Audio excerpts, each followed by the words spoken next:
Shalom saudara yang dikasih Tuhan, dimanapun Anda berada, kita kembali lagi dalam ibadah online di GBI Home Palem Galaksi. Biarlah kita semua dalam keadaan yang baik dan kita persiapkan hati kita untuk masuk dalam hadirat Tuhan lebih dalam lagi.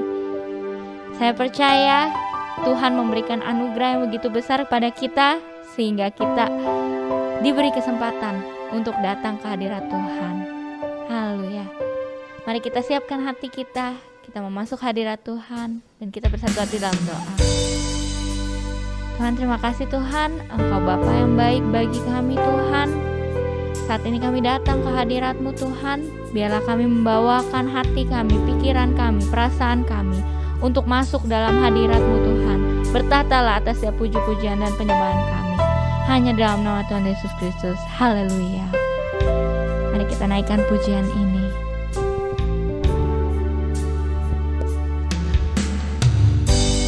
Bapa, Kau mendengar seruan hatiku, tak pernah Kau lepaskan dari kasih-Mu. Lewat lemah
Mari Bapak Ibu Saudara semuanya kita bersatu hati dalam doa syafaat.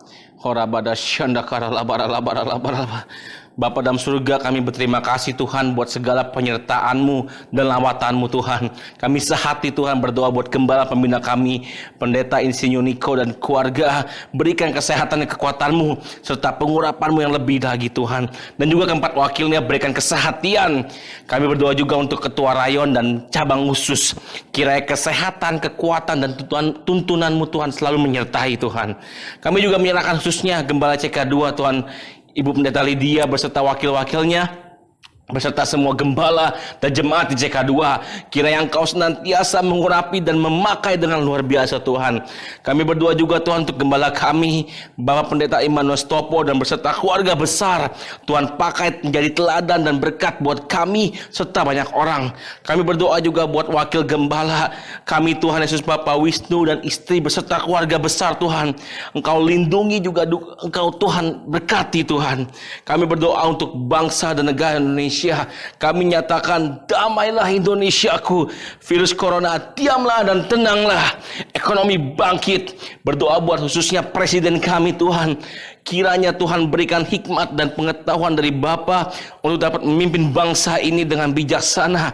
Juga wakil presiden dan para menteri-menteri, DPR, MPR, TNI, Polri, kehakiman dan kejaksaan. Bapak berikan semua bekerja dengan sehati dan takut akan Tuhan. Kami juga berdoa untuk GBI, COG, ORU, dan WEA. Bapak pakai lembaga-lembaga ini untuk menjadi saluran berkat dan alat-Mu untuk memenangkan jiwa-jiwa. Kami percaya Tuhan, Pentakosta ketiga dimulai dari Indonesia sampai ke bangsa-bangsa, dari timur ke barat, dan akan kembali ke Yerusalem. Kami berdoa untuk generasi Yeremia yang segenap hati, cinta mati-matian kepada Tuhan, yang hidup dalam kekudusan serta berjalan sesuai dengan kebenaran firman Tuhan. Kami juga menyerahkan jemaat di GBI Home Tuhan. Tuhan sembuhkan yang sakit, kuatkan yang lemah, hibur yang susah. Setiap masalah Tuhan beri jalan keluar. Biar setiap jemaat terus hidup dengan mata tertuju pada Tuhan, sehingga siap menyambut kedatangan Tuhan Yesus.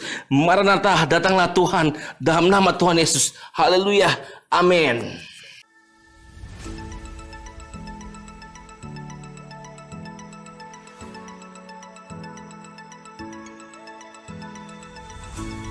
Ibadah minggu depan akan dilaksanakan pada hari Minggu pukul 11. Ibadah bersama dilaksanakan melalui aplikasi Zoom. Diharapkan jemaat dapat mengambil waktu untuk masuk ke hadirat Tuhan di rumah masing-masing, berdoa bersama keluarga pukul 9 malam setiap hari. Mari bergabung bersama keluarga untuk menikmati dan merasakan hadirat dan pengurapan Roh Kudus lewat rumah doa GBI Home Palem Galaksi setiap hari Selasa pukul 8 malam via Zoom. Untuk para wanita, bergabunglah di dalam ibadah doa wanita yang diadakan setiap hari Rabu pukul 7.30 malam via Zoom. Bagi jemaat yang rindu bersekutu dan bertumbuh di dalam Yesus, kami undang untuk bergabung bersama di dalam komunitas Cool yang dilaksanakan setiap hari Kamis. Cool dilakukan melalui aplikasi Zoom. Silakan menghubungi Bapak Catur di nomor 0857 1550 2817 untuk mendapatkan undangan. Persembahan dapat disalurkan melalui rekening berikut. Persembahan umum dan perpuluhan BCA 07376 07376 atas nama GBI Palem Galaksi. Atau dapat menggunakan QR Code berikut ini. Scan QR Code yang tertera di layar dan selanjutnya dapat mengikuti proses yang tertera pada aplikasi e-payment Anda. Persembahan misi dan diakonia BCA 073 073 6789 atas nama GBI Palem Galaksi. Pembangunan Rumah Tuhan BCA 07305 07305 atas nama GBI Palem Galaksi. Kami GBI Home mengucapkan terima kasih bagi Bapak Ibu yang sudah mentransfer persembahan ke rekening GBI Home. Tuhan memberkati saudara dengan berlimpah-limpah. Demikian pengumuman yang dapat kami sampaikan. Tuhan Yesus memberkati. Shalom saudara, apa kabarnya? Pasti tetap bersemangat dan bersuka cita senantiasa. Nah, edisi Voice of Pentecost kali ini, kita akan membahas tentang tertanam di gereja lokal. Mungkin saudara pernah mengalami di mana aspirasimu ditolak di gereja lokal. Atau pernah merasa dicuekin oleh gembala. Mungkin pernah dikecewakan Dan berujung kita pindah-pindah gereja, mencari tempat yang nyaman untuk beribadah. Saya ingin katakan bahwa saudara harus tetap tertanam di gereja lokalmu. Markus 4 ayat 26-29 memuat sebuah perumpamaan singkat tentang kerajaan Allah yang digambarkan dengan proses bercocok tanam. Ayat 27 berkata, "Lalu pada malam hari ia tidur dan pada siang hari ia bangun. Dan benih itu mengeluarkan tunas dan tunas itu makin tinggi. Bagaimana terjadinya tidak diketahui orang itu." Setiap proses untuk bertumbuh yang dialami sebuah benih terjadi di dalam tanah. Di tempat gelap, di mana tidak seorang pun yang bisa melihat dan mengetahuinya. Demikian pula dengan setiap kita sebagai benih. Ketika kita berkomitmen untuk tertanam di gereja lokal, kita akan mengalami berbagai proses yang mungkin tidak nyaman. Dan setiap proses tersebut tidak dapat dilihat oleh orang lain. Sayangnya, banyak orang yang menyerah ketika melewati proses krusial ini. Banyak yang tergoda untuk melihat rumput tetangga yang selalu terlihat lebih hijau dibandingkan rumput di rumah sendiri. Ingat, yang terlihat oleh mata kita hanyalah hasil akhirnya yang sudah tampak baik. Sementara yang tidak kita lihat adalah proses yang juga dialami oleh rumput tetangga ketika baru disemai dan masih di dalam tanah. Di era pandemi COVID-19 ini, di mana kita harus beribadah secara virtual, semua gereja berlomba-lomba dalam menyajikan konten yang terbaik, display yang estetik, musik yang menarik, dan kemampuan editing yang kekinian. Dalam sebuah survei yang dilakukan oleh Barna Research pada bulan Juli 2020 mengenai kehadiran jemaat lintas generasi dalam ibadah virtual di masa pandemi, 40% dari generasi baby boomer memutuskan untuk tetap tertanam di gereja lokal, 31% dari generasi X, dan hanya 30% dari generasi milenial yang tertanam di gereja. Padahal, benih yang terus-menerus dipindah media tanamnya akan membutuhkan waktu untuk beradaptasi di tanah yang baru. Dan tak jarang, benih itu akan mati dan tidak dapat berbuah lagi. Yohanes 15 ayat 2 menuliskan, "Setiap ranting padaku yang tidak berbuah, dipotongnya. Dan setiap ranting yang berbuah, dibersihkannya, supaya ia lebih banyak berbuah." Tuhan menginginkan pertumbuhan dari sebuah benih, dan agar benih tersebut dapat berbuah lebat kelak. Tentu saja, hal ini tidak dapat terjadi jika benih tersebut kerap dipindah-pindahkan. Jika kita tidak tertanam di gereja lokal, maka kita tidak dapat mengalami pertumbuhan yang sempurna. Bahkan tanpa kita sadari, kita bisa mengalami kematian rohani. Kita tidak dapat menikmati buah yang seharusnya dapat kita hasilkan apabila kita tertanam di gereja lokal. Lalu, apa hal-hal yang dapat terus mendorong kita untuk tetap tertanam di gereja lokal? Yang pertama, mengubah perspektif kita. Sekali lagi, ketika sebuah benih ditanam, ia diletakkan di dalam tanah yang gelap dan tak terlihat. Di situasi seperti inilah, perspektif kita harus dirubah. Ditanam sebagai benih atau dikubur seperti jenazah. Faktanya, di dalam tanah itu mungkin ada rasa kesepian. Tidak dilihat orang. Seakan-akan tidak ada jalan keluar. Saudara, kita bukan sedang dikubur, melainkan kita sedang ditanam. Jika kita berpikir bahwa kita sudah dikubur, maka tidak ada lagi pertumbuhan yang dapat kita alami. Namun ketika kita mengubah perspektif bahwa keadaan yang saat ini kita alami di dalam tanah adalah karena kita sedang ditanam, maka kita akan terus bertumbuh hingga waktunya benih tersebut akan tampak di atas tanah dan menghasilkan buah. Saudara sedang ditanam dan bukan dikubur. Kedua, jalani proses. Proses adalah bagian terpenting dari perjalanan hidup setiap manusia, di mana manusia dibentuk lewat hal-hal yang sulit agar menjadi semakin baik dan semakin kuat di kemudian hari. Alkitab berulang-ulang menggambarkan hidup manusia bagaikan tanah liat di tangan tukang periuk. Sebelum menjadi bejana, maka tanah liat harus melalui proses diremukkan, ditekan, bahkan dimasukkan ke dalam tungku untuk dibakar sebelum bejana tersebut jadi sempurna. Tidak ada seorang pun yang luput dari proses. Ingat, proses inilah yang menentukan seberapa kuat akar yang akan kita hasilkan untuk menyokong seluruh pertumbuhan kita nantinya. Oleh sebab itu, mengalami berbagai proses di gereja lokal adalah hal yang wajar agar kita sebagai benih dapat memiliki akar yang kuat. Dalam proses itulah Tuhan sedang membentuk karakter kita agar semakin serupa dengan Kristus. Yang ketiga, berhenti membanding-bandingkan. Kita tahu cerita tentang Lea yang selalu merasa tidak dicintai oleh suaminya Yakub, karena Yakub lebih cinta kepada Rahel, istri keduanya. Pada saat itu, Lea melahirkan 3 anak laki-laki bagi Yakub, sementara Rahel mandul.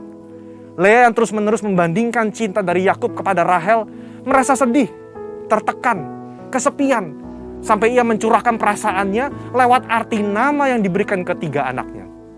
Kalau Lea terus-menerus membandingkan dirinya dengan Rahel, ia tidak dapat melihat berkat yang diberikan Allah kepadanya, yaitu anak-anak yang dikaruniai. Sama seperti kisah Lea, ketika kita sibuk membanding-bandingkan, kita tidak bisa melihat berkat yang telah Allah sediakan.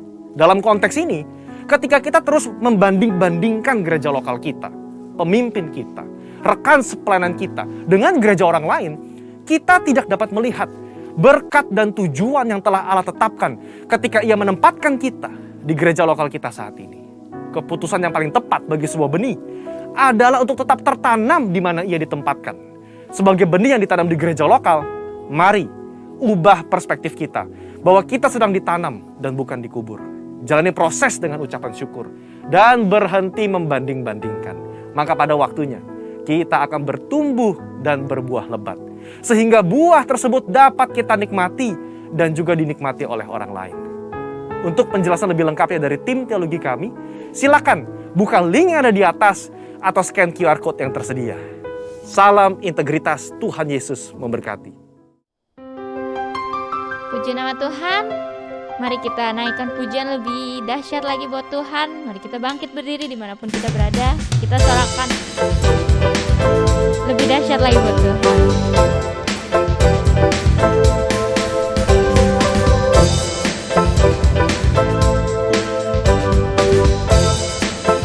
Katakan apa yang tak pernah, apa yang tak pernah dilihat mata, yang tak pernah didengar telinga, yang tak pernah timbul di dalam hati, semua disediakannya bagi yang mengasihi. Mari angkatan kita katakan, Allah sanggup melakukan segala perkara, dulu, sekarang, dan selamanya. Kuasanya tidak berubah.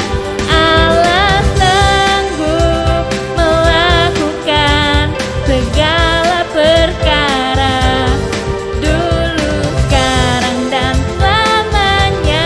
Kuasanya tak berubah.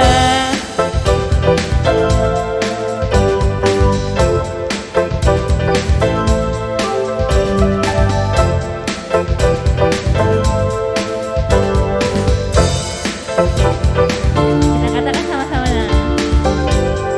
Apa yang tak pernah dilihat mata, yang tak pernah didengar telinga, yang tak pernah timbul di dalam hati, semua disediakannya bagi yang mengasihi Dia. Allah sanggup melakukan segala perkara, dulu, sekarang, dan selamanya.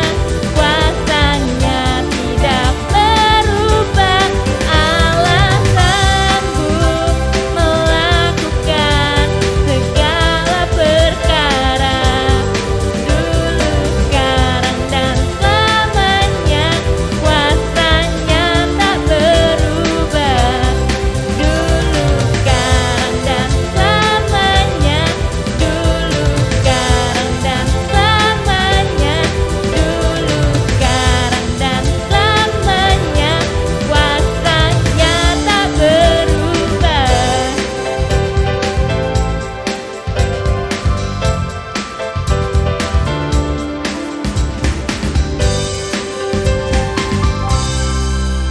Haleluya.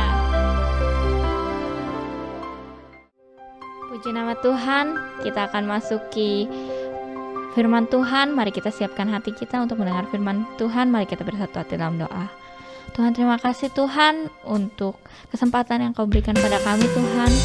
Kau mau siapkan hati kami untuk datang ke hadirat-Mu, mendengarkan firman-Mu Tuhan. Ajar kami Tuhan untuk melakukan apa yang Kau mau di dalam hidup kami. Hanya dalam nama Tuhan Yesus. Haleluya.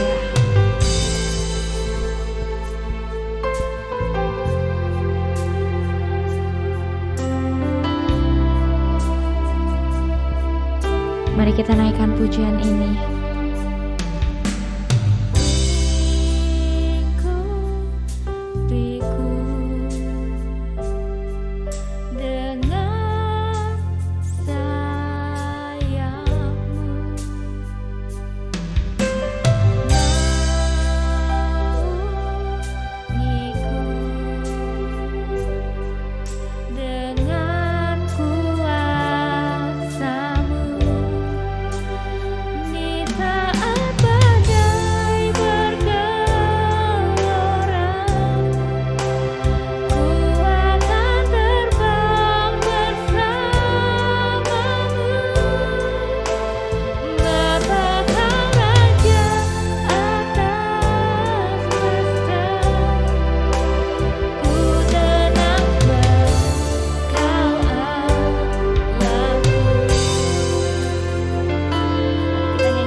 Shalom saudaraku terkasih di dalam Yesus Kristus.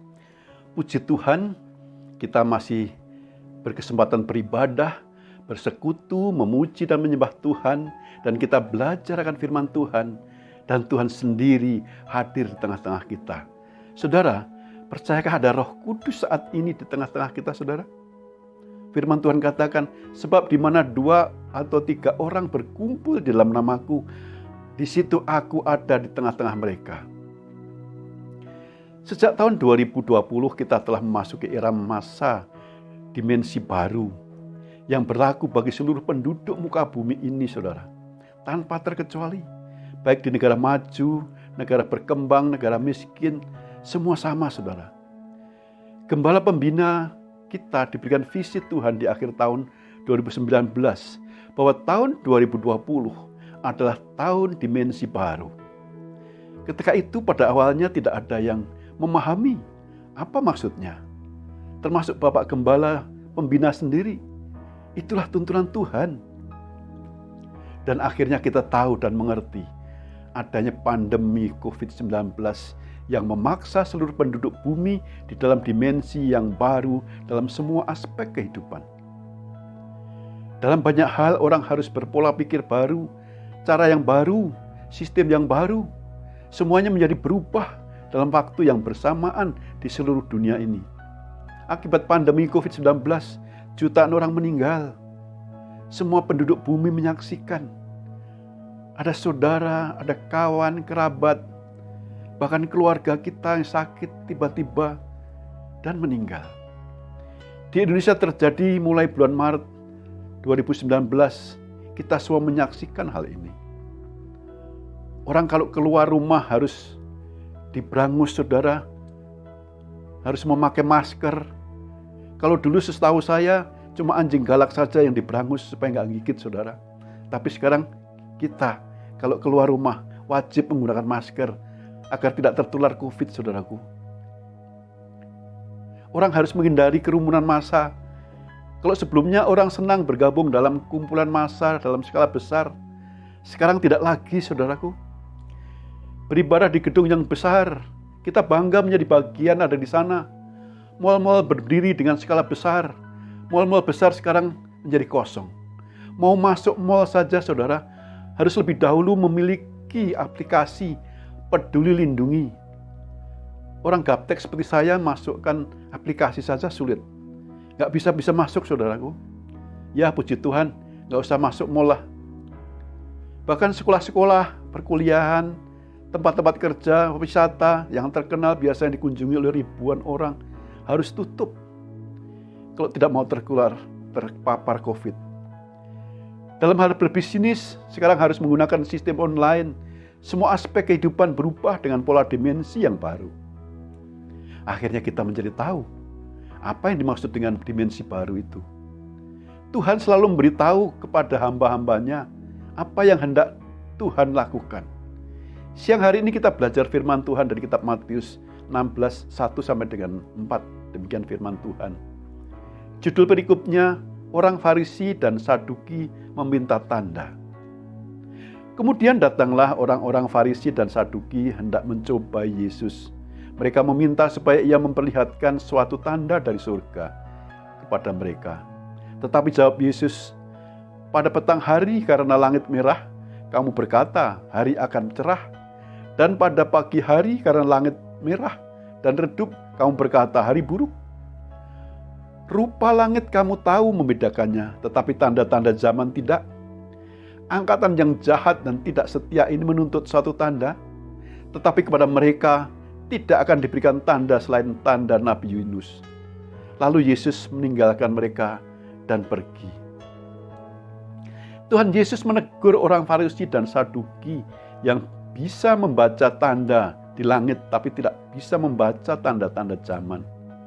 Kedegilan hatilah yang menutupi kepekaan akan tanda-tanda yang sudah Tuhan berikan. Saudara, Tuhan juga mengingatkan dan bahkan menegur kita agar kita orang percaya peka terhadap tanda-tanda zaman. Tuhan sudah memberikan visi melalui para pemimpin, para hamba-hambanya. Teguran Yesus sangat keras kepada orang Farisi dan Saduki di ayat yang keempat. Angkatan yang jahat dan tidak setia ini menuntut suatu tanda, tetapi kepada mereka tidak akan diberikan tanda selain tanda Nabi Yunus. Saudara, tahukah saudara apa tanda Nabi Yunus? Yunus adalah Nabi Tuhan, harus masuk dulu ke perut ikan paus 3 hari lamanya. Yunus diperintahkan Tuhan untuk ke Ninive, kota besar, untuk menyerukan pesan Tuhan oleh karena kejahatan mereka. Tapi dia malah ke Tarsis karena ketakutannya. Tuhan punya cara, Yunus harus masuk dalam perut ikan selama 3 hari lamanya untuk merefleksikan diri agar dia bertobat. Tuhan masih memberikan kesempatan kepada Yunus. Nabi Tuhan saja ditegur, saudara. Apalagi kita, saudara dan saya. Kita juga ditegur kalau tidak bertobat. Saudara, janganlah kiranya harus masuk dulu ke dalam perut ikan seperti Yunus agar Yunus bertobat. Ini adalah teguran, peringatan Tuhan Yesus yang keras, saudara. Kalau tidak mengerti tanda-tanda zaman. Tuhan sudah banyak sekali memberikan tanda-tanda lewat firman-Nya melalui para hamba-hambanya.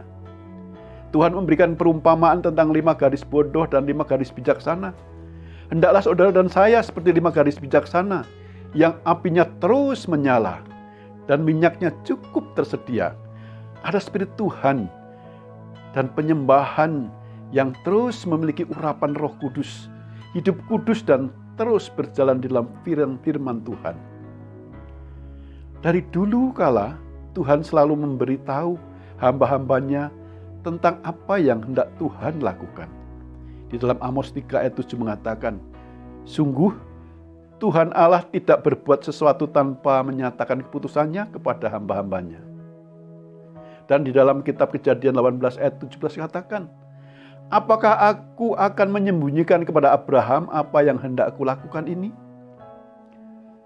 Saudara, Tuhan selalu memberikan hikmat kepada orang percaya. Ketika Sodom dan Gomora akan dihancurkan, Tuhan lebih dahulu memberitahu Abraham. Dan Abraham tahu, di kota Sodom dan Gomora itu ada Lot keponakannya. Dan Abraham berdoa untuk Lot sebelum Tuhan menghancurkan Sodom dan Gomora. Abraham minta kalau ada 50 orang benar supaya tidak dihancurkan. Kemudian Abraham meragukan apakah ada 50 orang benar. Abraham menurunkan, Tuhan kalau ada 45 orang benar apa Tuhan hancurkan? Dan Tuhan katakan, kalau ada 45 orang benar tidak dihancurkan. Tuhan, kalau ada 40 Tuhan. Turun lagi, Tuhan kalau 30 Tuhan. Dan bahkan turun lagi, Tuhan kalau ada 10 orang benar apakah Tuhan akan hancurkan? Dan Tuhan katakan, jika ada 10 orang benar tidak dihancurkan. Saudara, hal ini bukan berarti memberikan gambaran bahwa Tuhan itu bisa ditawar-menawar. Tidak, saudara. Tuhan itu murah hati kepada orang yang dikasihinya. Tuhan murah hati kepada Abraham. Tuhan sangat mengasihi Abraham. Bahkan Tuhan mengadakan perjanjian dengan Abraham. Dia akan menjadi bapa segala bangsa. Tuhan sangat mendengar doa Abraham. Tuhan tahu maksud Abraham agar ponakannya Lot diselamatkan. Tuhan menyelamatkan Lot dan kedua anaknya. Tuhan selalu memberitahu kepada orang yang dikasihinya tentang apa yang akan Tuhan lakukan, termasuk kepada gembala pembina kita dan para hamba Tuhan lainnya. Tuhan sudah memberikan tanda-tanda yang jelas melalui visi gerejanya. Tanda-tanda akhir zaman semakin nyata, seperti apa difirmankan Tuhan dalam kitab Matius 24. Pada akhir zaman manusia semakin durhaka, kasih semakin dingin. Muncul nabi-nabi palsu, mesias-mesias palsu, kabar-kabar peperangan, tanda-tanda di langit, darat, dan laut. Manusia menjadi egois, degradasi moral manusia seperti zaman Nuh terjadi. Penyakit sampar merajalela. Dunia menuju satu sistem ekonomi dan sosial dan politik. Sebagian besar nubuatan yang tertulis dalam kitab suci telah digenapi, saudara. Inilah tuntunan Tuhan. Wahyu 22 ayat 11 dan 12. Barang siapa yang berbuat jahat, biarlah ia terus berbuat jahat. Barang siapa yang cemar, biarlah ia terus cemar. Dan barang siapa yang benar, biarlah ia terus berbuat kebenaran. Barang siapa yang kudus, biarlah ia terus menguduskan dirinya. Di akhir zaman ini sebelum Tuhan Yesus datang kedua kalinya, akan terjadi pemisahan yang benar semakin benar. Yang jahat akan semakin jahat. Hari-hari semakin jahat. Media elektronik dan medsos telah memberitakan semua, saudara, bagaimana kemerosotan moral manusia pada zaman sekarang. Seorang anak membunuh orang tuanya, orang tua membunuh anaknya. Level moral seperti apa yang terjadi? Puji Tuhan, oleh kasih karunia-Nya kita telah diselamatkan. Efesus 2 ayat 8 dan 9 katakan, sebab karena kasih karunia kamu diselamatkan oleh iman. Itu bukan hasil usahamu, tetapi pemberian Allah. Itu bukan hasil pekerjaanmu. Jangan ada orang yang memegahkan diri. Oleh iman kita menerima anugerah keselamatan. Tapi iman tanpa perbuatan pada hakikatnya mati. Yakobus 2 ayat 17b mengatakan demikian. Puji Tuhan, karena kasih karunia-Nya kita orang percaya telah diselamatkan oleh iman. Tapi iman itu harus disertai dengan perbuatan. Perbuatan akan warta keselamatan, memberitakan Injil keselamatan. Maka iman itu menjadi sempurna. Haleluya. Yakobus 2 ayat 22 mengatakan, kamu lihat bahwa iman bekerja sama dengan perbuatan-perbuatan, dan oleh perbuatan-perbuatan itu iman menjadi sempurna. Haleluya. Bagaimana orang percaya harus bersikap di akhir zaman ini? 1 Petrus 4 ayat 7. Kesudahan segala sesuatu sudah dekat. Karena itu kuasailah dirimu dan jadilah tenang, supaya kamu dapat berdoa. Hari-hari ini kekristenan selalu menjadi sorotan di mana-mana, saudara. Ada yang mendapat sorotan yang baik, ada pula yang mendapat sorotan kurang baik. Alkitab menuliskan kehidupan kita bagikan surat terbuka yang dapat dibaca semua orang. Karena itu setiap orang percaya sepatutnya selalu berefleksi, mengawasi kehidupannya agar tidak menjadi batu sandungan. Sebaliknya, harus menjadi berkat bagi banyak orang. 2 Korintus 3 ayat 2 dan 3. Kamu adalah surat pujian kami yang tertulis dalam hati kami dan yang dikenal dan yang dapat dibaca oleh semua orang. Karena telah ternyata bahwa kamu adalah surat Kristus yang ditulis oleh pelayanan kami. Ditulis bukan dengan tinta, tetapi dengan roh dari Allah yang hidup. Bukan pada loh-loh batu, melainkan pada loh-loh daging, yaitu di dalam hati manusia. Di zaman akhir ini, Petrus menuliskan ada 3 sikap yang sepatutnya dimiliki setiap orang percaya. Yang pertama, mampu menguasai diri. Hari-hari akhir ini ada banyak hal, ada banyak kejadian yang dapat memancing kita untuk berbuat dosa. Banyak orang mudah untuk marah, untuk terpancing melakukan hal-hal yang jahat. Bahkan tidak jarang ada orang yang rela untuk membunuh ataupun mengakhiri hidupnya dengan mudah tanpa berpikiran panjang. Mengapa semua ini bisa terjadi? Salah satu jawabannya adalah karena tidak mampu menguasai diri. Tapi orang yang hidup di dalam kebenaran firman, di dalam hidupnya ada buah roh yang mengalir. Galatia 5 ayat 22. Tetapi buah roh ialah kasih, sukacita, damai sejahtera, kesabaran, kemurahan, kebaikan, kesetiaan, kelemah lembutan, penguasaan diri. Tidak ada hukum yang menentang hal-hal itu. Penguasaan diri adalah kuncinya untuk tidak jatuh di dalam dosa. Haleluya. Yang kedua, jadilah tenang. Tenang adalah kebutuhan semua orang, saudara. Tanpa ketenangan, orang tidak akan mampu menjalani hidup ini dengan baik. Sebaliknya, ketika kita mampu untuk tenang, maka kita dimampukan untuk menghadapi segala sesuatu dengan baik. Mazmur Daud mengatakan, hanya dekat Allah saja aku tenang, daripadanya lah keselamatanku. Yesaya 30 ayat 15b. Dalam tinggal tenang dan percaya terletak kekuatanmu. Haleluya. Di dalam ketenangan ada kekuatan yang kita peroleh dari Tuhan untuk menghadapi setiap tantangan, persoalan hidup ini bersama dengan Tuhan. Haleluya. Ketiga, suka berdoa. Berdoa bukanlah sekedar susunan kata-kata, saudara. Berdoa adalah bagaimana kita membangun hubungan dengan Tuhan. Oleh sebab itu di akhir zaman ini, hal yang tidak kalah penting untuk selalu dibangun adalah bagaimana kita membangun hubungan yang intim dengan Tuhan. Setiap waktu, setiap saat.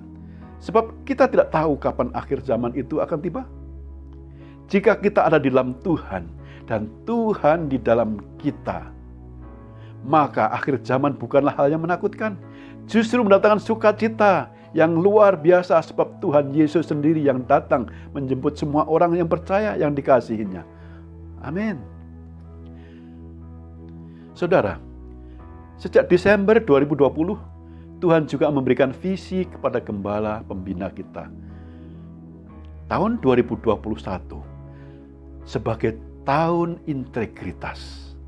Dan setiap orang percaya hendaknya telah sempurna, siap menjadi gadis bijaksana menantikan kedatangan mempelai Kristus.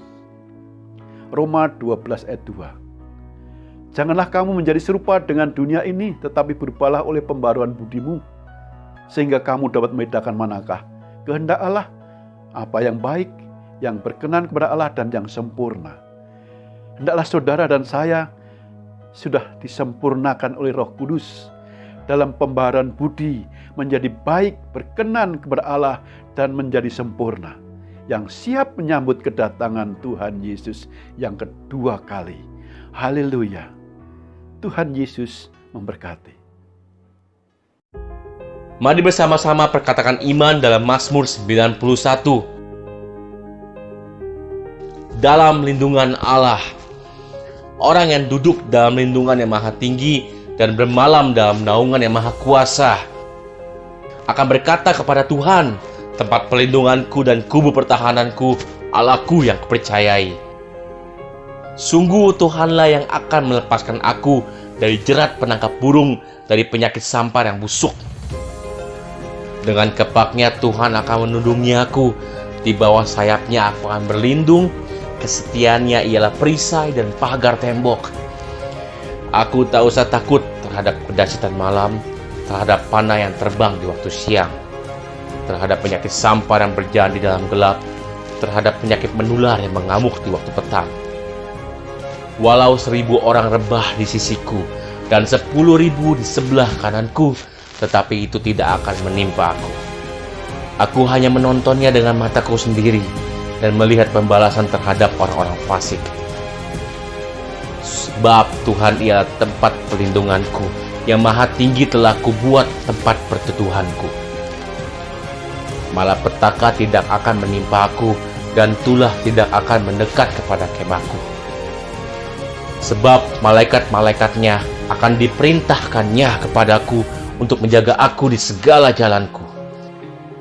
Mereka akan menatang aku di atas tangannya, supaya kakiku jangan terantuk kepada batu.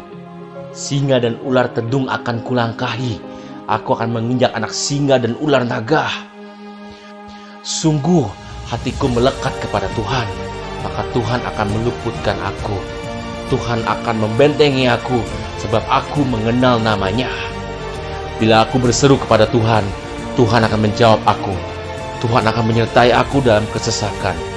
Tuhan akan meluputkan aku dan memuliakan aku. Dengan panjang umur akan Tuhan kenyangkan aku, dan akan Tuhan perlihatkan kepadaku keselamatan daripadanya. Amin. Mari saya undang jemaat yang dikasihi Tuhan untuk kita bersama-sama memperkatakan apa yang dimaksud dengan Pentakosta ketiga. Pentakosta ketiga adalah pencurahan Roh Kudus yang dahsyat di zaman ini, melebihi yang terjadi di Azusa Street. Pentakosta ketiga akan mengakibatkan penuaian jiwa yang terbesar dan yang terakhir sebelum Tuhan Yesus datang kembali. Pentakosta ketiga akan membangkitkan generasi Yeremia, yaitu anak-anak muda yang dipenuhi Roh Kudus, cinta mati-matian kepada Tuhan Yesus, tidak kompromi terhadap dosa, dan akan bergerak untuk memenangkan jiwa. Pentakosta ketiga lahir di Indonesia dan bergerak ke bangsa-bangsa. Gerakan ini dari timur ke barat dan akan kembali ke Yerusalem. Pentakosta ketiga akan memberikan kuasa untuk menyelesaikan amanat agung, dan setelah itu Tuhan Yesus datang kembali. Amin.